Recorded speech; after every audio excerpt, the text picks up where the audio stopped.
वो दौर जब इंसान पत्थर के आगे झुकता था, काबा जो इब्राहीम अलैहिस्सलाम ने तौहीद के लिए बनाया था, बुतों से भर चुका था। 360 बुत। लोग कहते थे, हम इनकी इबादत सिर्फ इसलिए करते हैं कि ये हमें अल्लाह के करीब कर दें। पापा, क्या हम कुछ खेलेंगे? बेटियों को जिंदा दफन किया जाता था। कुरान ने बाद में उस मंजर को यूं बयान किया, और जब जिंदा दफन की गई लड़की से पूछा जाएगा किस गुनाह में उसे कत्ल किया गया, शराब फक्र थी, जुल्म ताकत था, खून रेजी रिवायत थी। कोई कानून नहीं, कोई रहनुमा नहीं। फिर इसी अंधेरे में एक नूर पैदा हुआ। न वालिद का साया, न दौलत, न लश्कर, और फिर भी उनका रब उन्हें पूरी कायनात का रहनुमा बनाने वाला था। वो कभी भी बुत के सामने नहीं झुके, कभी झूठ नहीं बोला। लोग भी कहते थे, हमने कभी इनके जैसा ईमानदार शख्स नहीं देखा। और उनका नाम है मोहम्मद सल्लल्लाहु अलैहि वसल्लम। और फिर तारीख के वो लम्हे आने वाले थे जो शिर्क की बुनियादें हिला देंगे, बुत गिरेंगे, कबीले टकराएंगे और हक के पैगाम पर तलवारें उठेंगी। ये पैगाम रुकने वाला नहीं था, इस्लाम उभरने वाला था। आज से तकरीबन 8000 साल पहले हजरत आदम अलैहिस्सलाम, इंसानियत के पहले नूर, हर चीज का इल्म उनको अल्लाह ने दिया। जमीन, पानी, आसमान और इंसान के नाम, सब कुछ उनके इल्म में था। हर कौम में रसूल भेजा जाएगा और तुम्हारी औलाद में से भी एक रसूल आएगा। मेरे बच्चों, अल्लाह ने मुझ पर रोशनी अता की और अब तुम्हारी नस्लों में से भी रसूल आएंगे। वो सिर्फ अल्लाह की इबादत की दावत देंगे और इंसानियत को नूर से रोशन करेंगे।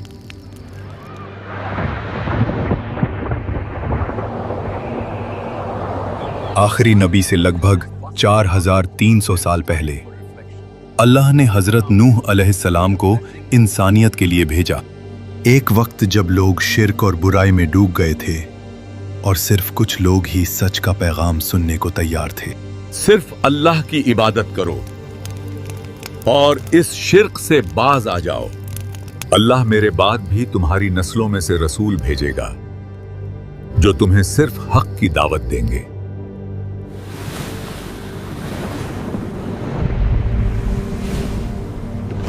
आखिरी नबी से लगभग 2600 साल पहले दुनिया फिर शिर्क में डूब चुकी थी।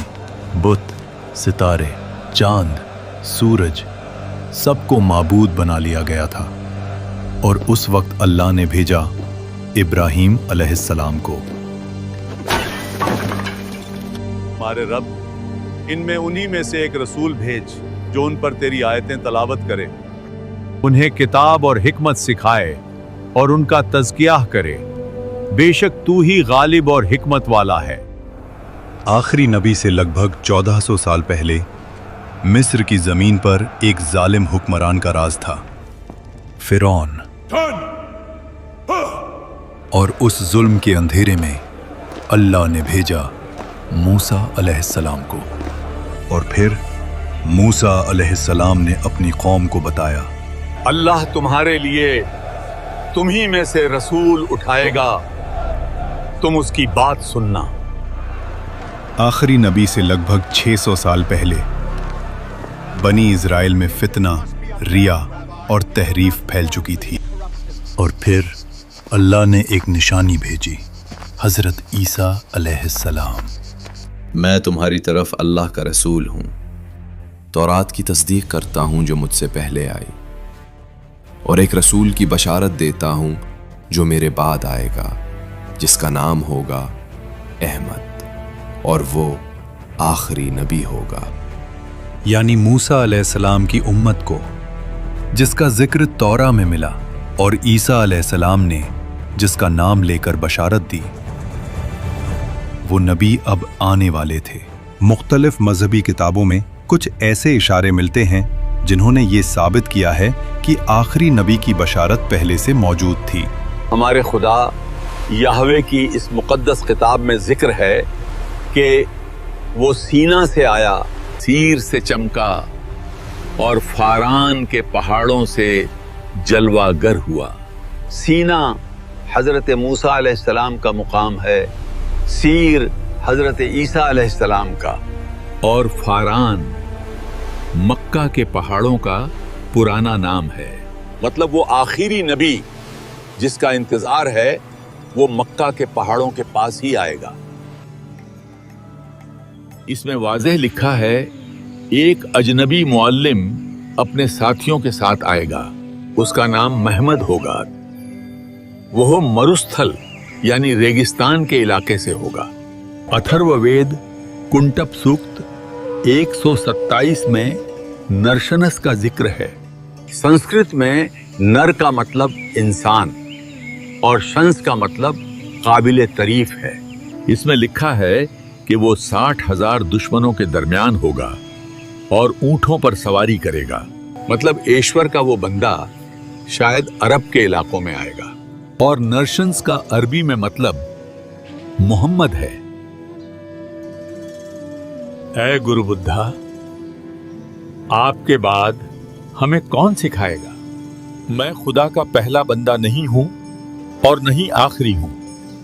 خدا کا آخری بندہ ابھی آئے گا اور ایک ایسی شریعہ پیش کرے گا جو پاکیزہ بھی ہوگی اور مکمل بھی۔ اس کا نام متیہ یعنی رحمت والا ہوگا۔ وہ پہاڑوں میں عبادت کرے گا۔ وہ ایک معزز خاندان سے ہوگا۔ اس کے پیروکار اس سے ایسی محبت کریں گے کہ اپنی جانوں کا نذرانہ پیش کر دیں گے اور وہ دشمنوں پر غالب آئے گا۔ جب لوگ راستے سے بھٹک جائیں گے تب اوپر والا عرب میں اپنا بندہ بھیجے گا اور اس کے ساتھی شریف اور بلند کردار والے ہوں گے اور وہ فارس کے تخت و تاج کو الٹ دیں گے۔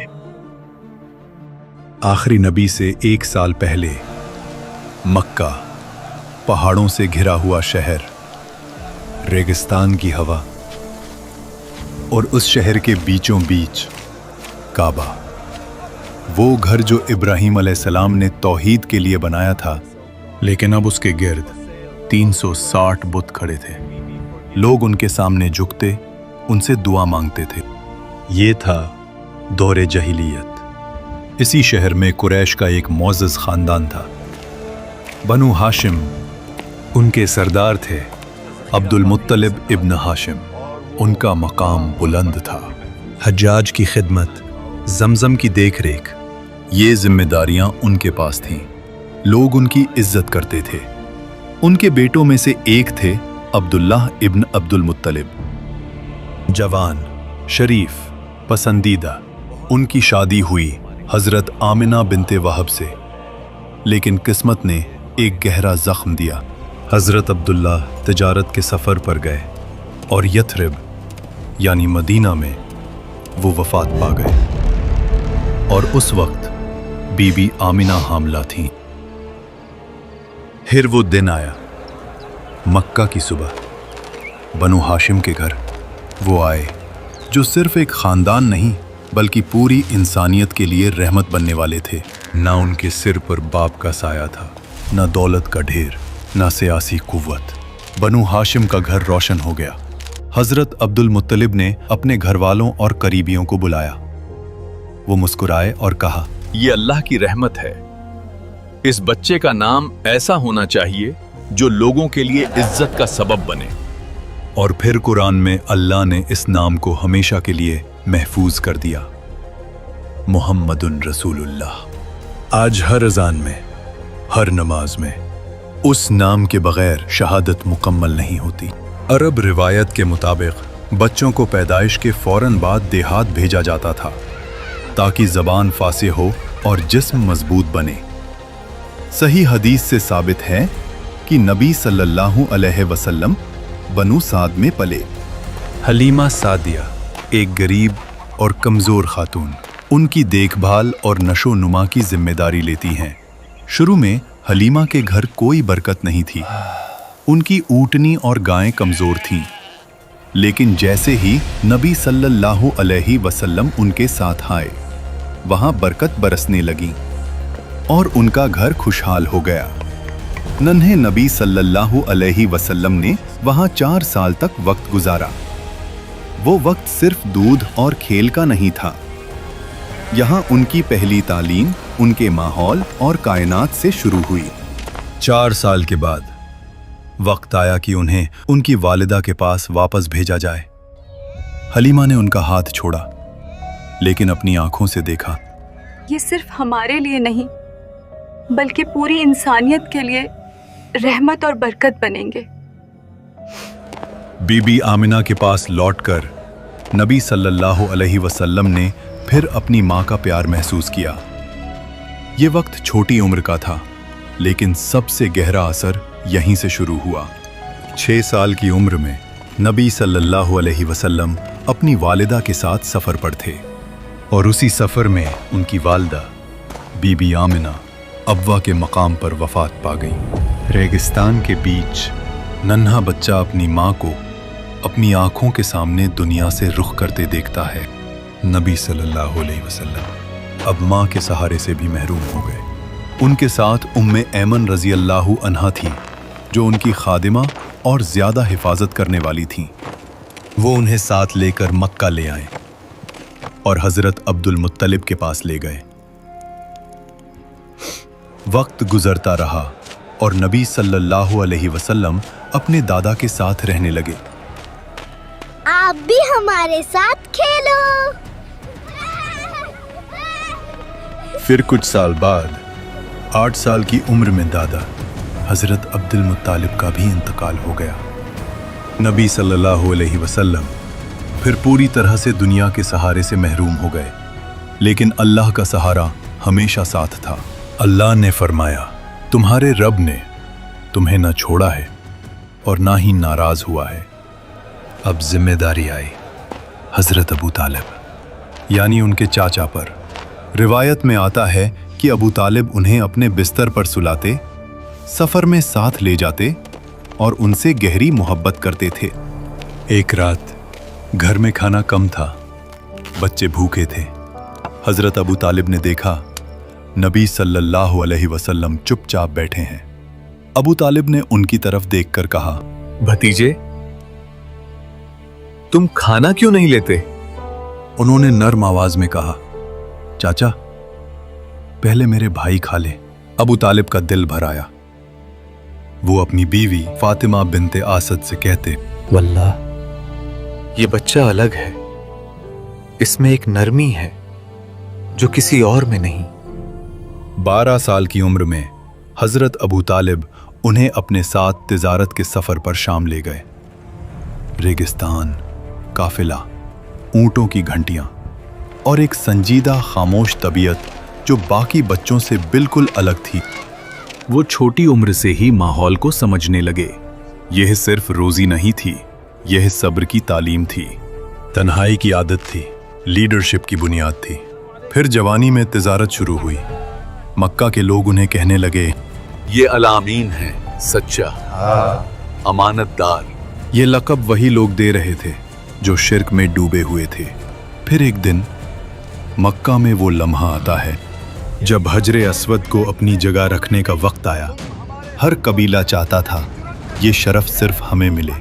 हजरे अस्वद को हम रखेंगे। नहीं, ये हमारा हक है। नहीं, ये हमारा हक है।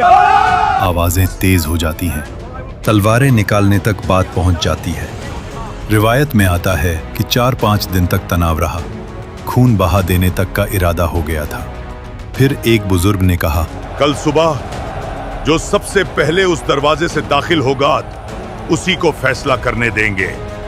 सुबह होती है, दरवाजा खुलता है और जो शख्स अंदर आता है वो है मोहम्मद सल्लल्लाहु अलैहि वसल्लम।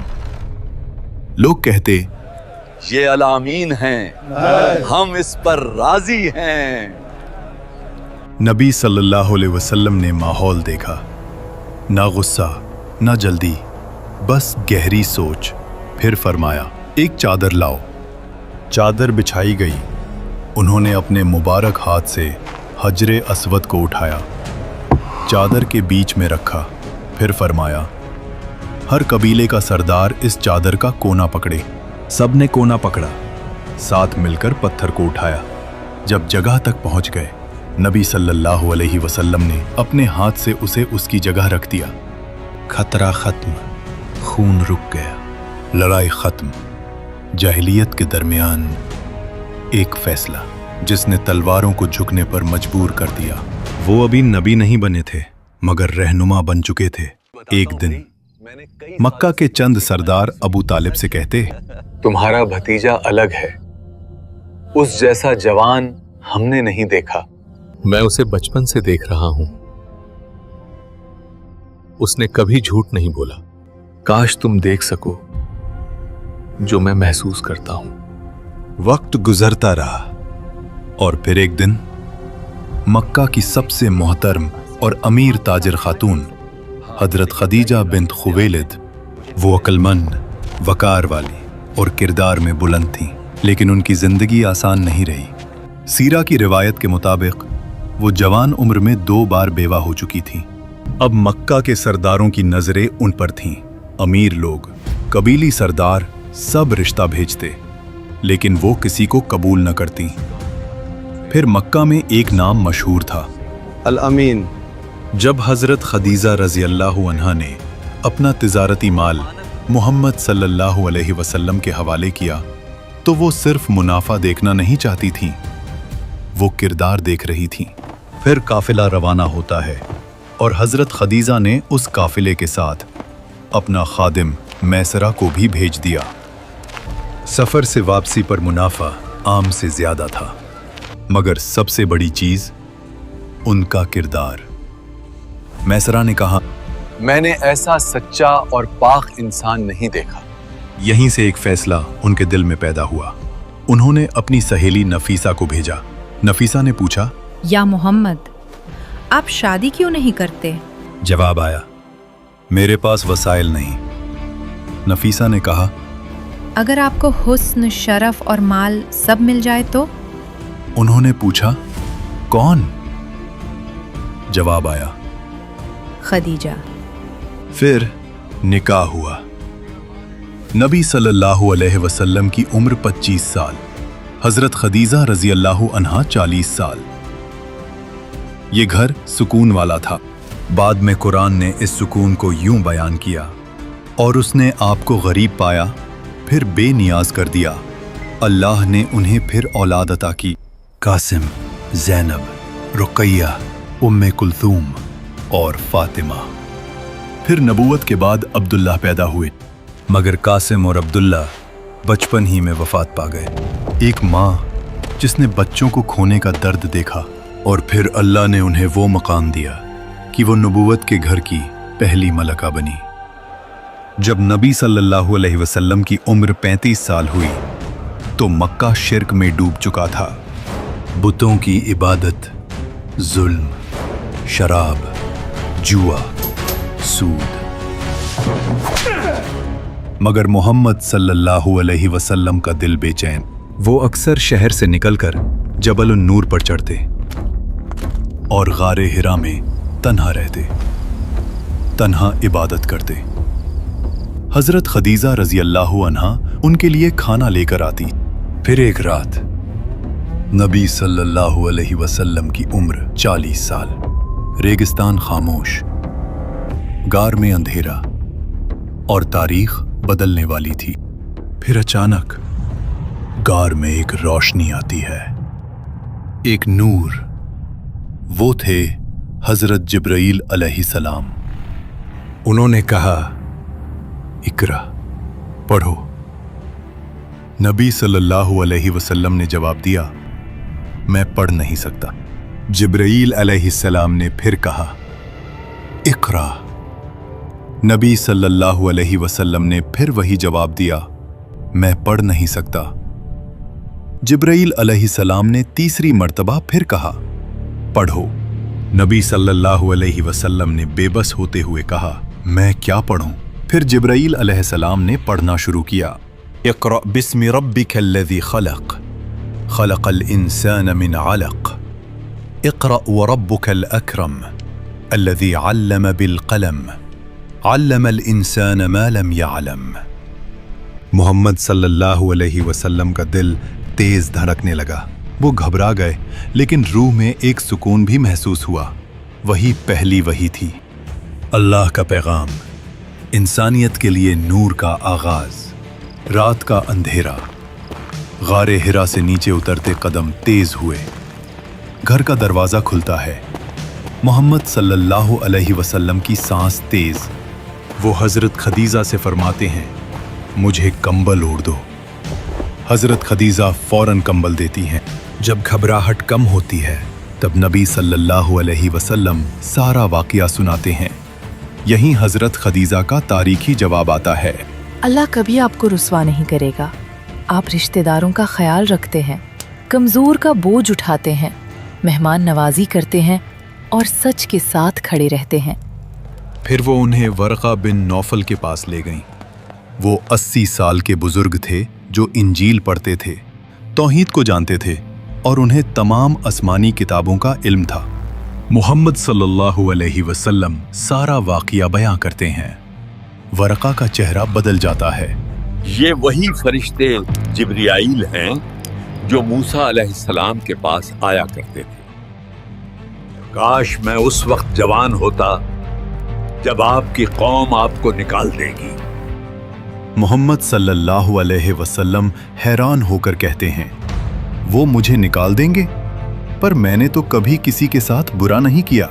जो भी ऐसा पैगाम लाया उससे दुश्मनी की गई। कमरे में खामोशी। ये पहली बार था जब मुस्तकबिल का तूफान लफ्जों में बयां हुआ। फिर एक रोज हजरत जिब्राईल अलैहिस्सलाम नबी सल्लल्लाहु अलैहि वसल्लम के सामने जाहिर होते हैं और उन्हें एक वादी ले जाते हैं और कहते हैं, अल्लाह की तरफ से आपको हुक्म आया है, नमाज अदा करो। फिर हजरत जिब्राईल अलैहिस्सलाम ने नबी सल्लल्लाहु अलैहि वसल्लम को वुज़ू का तरीका बताया और नमाज पढ़ना सिखाया। ये नमाज पूरी इंसानियत के लिए रहमत बनने वाली थी। नबी सल्लल्लाहु अलैहि वसल्लम ने नमाज अदा की और फिर वो अपने घर रवाना हो गए। सवाल ये है कि नबी सल्लल्लाहु अलैहि वसल्लम पे सबसे पहले ईमान कौन लाया? हजरत खदीजा रज़ी अल्लाहु अन्हा। उन्होंने बिना एक पल सोचे कहा, मैं गवाही देती हूँ कि आप अल्लाह के रसूल हैं। पहली मोमिना। फिर एक छोटा लड़का सिर्फ 10 साल का, हजरत अली इब्न अबी तालिब, वो घर में थे। उन्होंने देखा कि नबी सल्लल्लाहु अलैहि वसल्लम और हजरत खदीजा नमाज पढ़ रहे हैं। हजरत अली रज़ी अल्लाहु अन्हु ने पूछा, ये क्या है? नबी सल्लल्लाहु अलैहि वसल्लम ने जवाब दिया, ये अल्लाह का दीन है। हजरत अली ने कहा, मुझे अपने वालिद से मशवरा करने दें। रात सोच में गुजरी, सुबह वापस आए। अल्लाह ने मुझे पैदा किया है बिना अबू तालिब से पूछे, तो मैं अल्लाह की इबादत के लिए उनसे इजाजत क्यों लूं? और फिर उन्होंने इस्लाम कबूल कर लिया।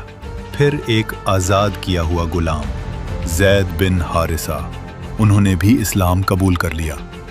अब वक्त था उस शख्स का जो इस्लाम का सबसे बड़ा साथी बनने वाला था। हजरत अबू बकर सिद्दीक रज़ी अल्लाहु अन्हु, मक्का के मोहतरम ताजिर, नर्म मिजाज, सादिक। कुछ लोग उनके पास आते हैं और कहते हैं, अबू बकर, तुम्हारे दोस्त मोहम्मद ने अजीब दावा किया है। वो कहते हैं कि बुत कुछ नहीं, सिर्फ एक अल्लाह है। तुम उनके करीबी हो, जाओ उन्हें समझाओ। हजरत अबू बकर का चेहरा संजीदा हो जाता है। वो पूछते हैं, क्या उन्होंने ये कहा है? वो कहते हैं कि उन पर आसमान से वही आई है। हजरत अबू बकर सीधा मुड़कर चल पड़ते हैं। वो मोहम्मद सल्लल्लाहु अलैहि वसल्लम के घर में दाखिल होते हैं और सीधा पूछते हैं, या मोहम्मद, क्या ये सच है जो लोग कह रहे हैं? जवाब आता है, मैं अल्लाह का रसूल हूं। मैं तुम्हें एक अल्लाह की इबादत की दावत देता हूं। बस इतना, न दलील का ढेर, न लफ्जों का बोझ। अबू बकर सिद्दीक रज़ी अल्लाहु अन्हु उन्हें देखते हैं। 40 साल की जिंदगी उनकी आंखों के सामने है। एक इंसान जिसे उन्होंने कभी झूठ बोलते नहीं देखा। और वो फौरन कहते हैं, मैं गवाही देता हूं कि अल्लाह के सिवा कोई माबूद नहीं और आप अल्लाह के रसूल हैं। ये लम्हा छोटा था, लेकिन तारीख के लिए ये एक इनकलाब था। इस्लाम के ये पहले लोग जल्दी ही दुनिया का नक्शा बदल देने वाले थे। तूफान उठने वाला था। मक्का में कत्ल का मंसूबा शुरू हो चुका था। ये मोहम्मद की शायरी है। या उमर ने भी इस्लाम कबूल कर लिया है। जुल्म की शुरुआत, इस्लाम की पहली अजान। अल्लाहु अकबर, अल्लाहु अकबर। और काफिरों के साथ पहली जंग। लेकिन अल्लाह का मंसूबा चल रहा था और कुछ लोग तैयार हो रहे थे इस नूर के लिए। सब्सक्राइब